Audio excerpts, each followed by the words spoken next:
asks me, how can I spend time with people who are better than me? They will not accept me. Is that a logical reason? Is it a logical question or not? It's a very logical question.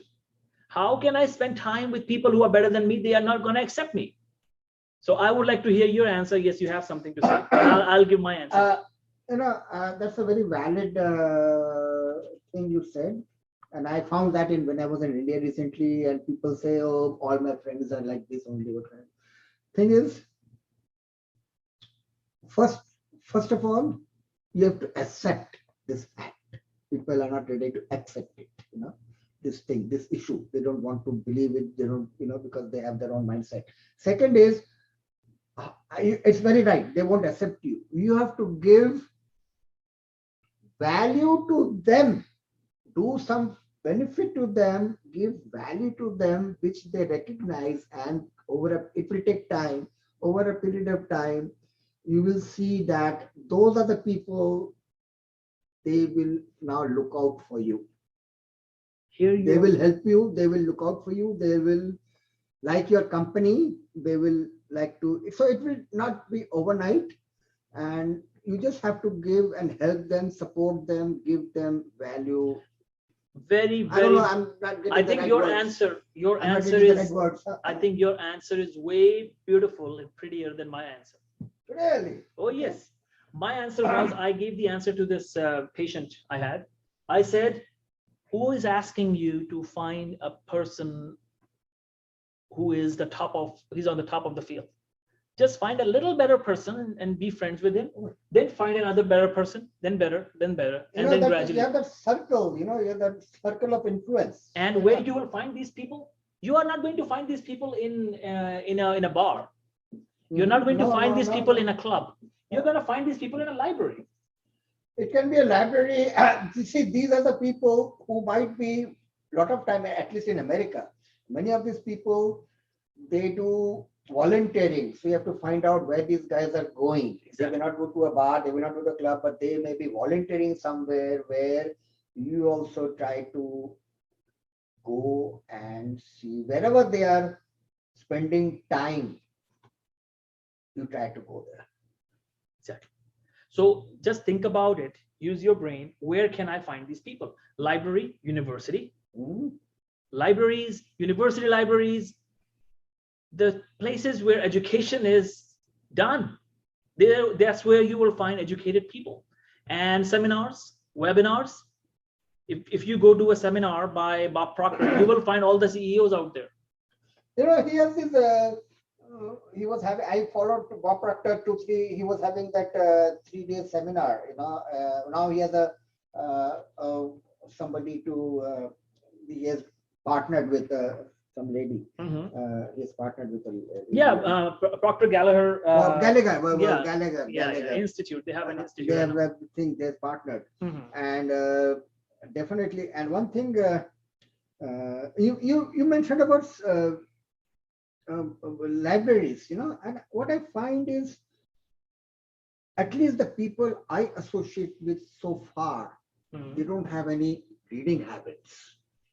So what are you doing wrong? You are not going to library and finding friends out there. No, I'm telling you, doctor, I'm not much of a library fan. Okay? Let me say. Now coming to your point. 1 second, give me a second.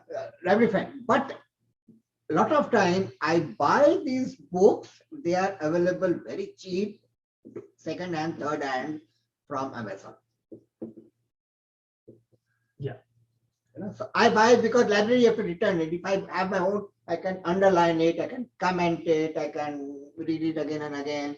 So I don't have to return it. So I like to have my own books. And to be honest, my books collection, they are my only wealth. I have maybe, this year itself, I have bought, I think, maybe 7 or 8 books from Amazon. Some of them are not, I don't use all the books all the time. But whenever I see a good book, it costs a little bit of few dollars, second hand, third hand, I buy it. Even the books I given you, they're second hand, they use. Now coming to the point that you mentioned, giving value. If you are way too lesser than successful people, then how can you spend time with them? How can you spend time with them? Remember Tony Robbins, before starting and becoming the giant Tony Robbins, he was like a tiny Tony Robbins. And Jim Rohn was already there. He was a giant. Tony Robbins worked for him, worked for Jim Rohn. Worked from him. He became his assistant. And he learned all the wisdom from Jim Rohn. Jim Rohn, when he was like this, he found his mentor, Earl Schoff. I think you remember the story. He was pennies in his pocket. So I don't like these excuses people give that how can I find people who are better than me? Become their students. Spend time with them, serve them. As Dr. Sen said, give value to them. Like Jim Rohn was getting benefited by the value provided by Tony Robbins. How? Helping him in his lecture notes, helping him in his presentations, helping him with the mopping of the floor. So many things that he needed help with, Tony Robbins provided those services to him. I don't know if he did it unpaid, if he did it paid, I don't know. But even if you have to do unpaid, go ahead, do that, because you are going to get an opportunity to spend time with one of the legends of the field. And I did that too, myself. Very few people know this, that I have volunteered and worked with the giants in the field. And I did not become this Dr. Hassaan Tohid overnight. I spent time with the giants in the field as their assistant. Without getting paid. Without getting paid. Yeah. See, if you think, that's the thing problem I find. People say, oh, if they're not paying, I won't go. That's that attitude we have, that, you don't get money, why you waste your time? Short-term thinking. People have short-term thinking. Because when I was working unpaid for the giants in the field, I had this future in mind so many years ago that it's okay. This temporary hard work is okay.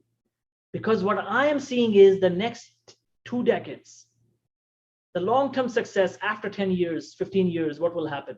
So I was looking at that success. What will happen eventually in a decade, 10 years down the line? And remember one thing, very, very important. If the future is clear in your mind, the price is easier to pay. Price is what paying?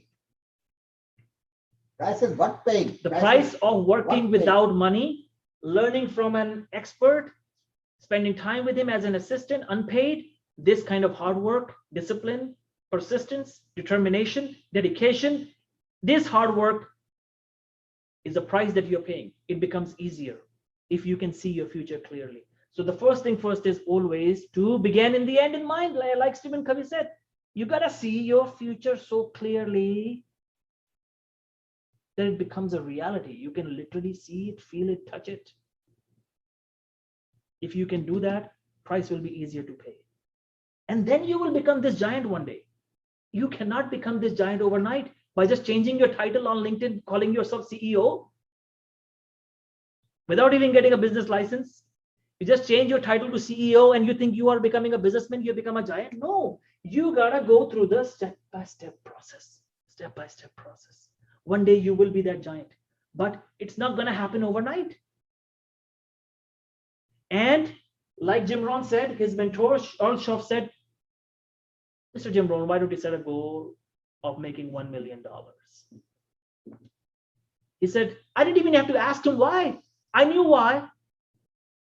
But he said, no, let me tell you why. The money is not important. You can throw it away. What matters is the person you become while making that money. What that money, $1 million, will make out of you. Because if you lose that money, you can make it right away. So you develop a habit. If I have $1 million in your account, you lose it, you can make it back in a few months because you know how to do it. So money is not important. The self-esteem, the confidence, the personality matters, because money becomes a piece of cake for you.